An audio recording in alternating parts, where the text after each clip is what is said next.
Sai పల్లవికి India మొత్తం fans ఉన్నారు. కానీ పల్లవికి మాత్రం టాలీవుడ్ అంటేనే ఇష్టం.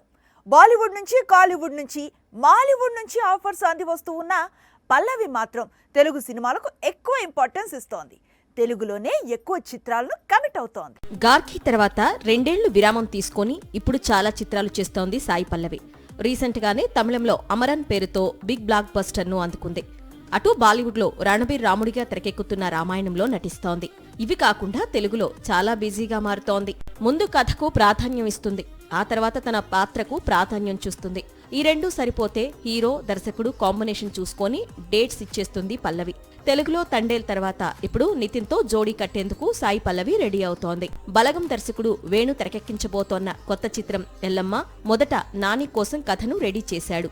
కానీ ఇప్పుడు ఈ కథలోకి నితిన్ అడుగు పెడుతున్నాడు. ఎల్లమ్మ పాత్రలోకి సాయి పల్లవి ఎంట్రీ ఇస్తోంది. ఈ చిత్రంతో మరో తెలుగు చిత్రానికి పల్లవి డేట్స్ ఇచ్చిందని సమాచారం. త్వరలోనే ఆ డీటెయిల్స్ రివీల్ కానున్నాయి.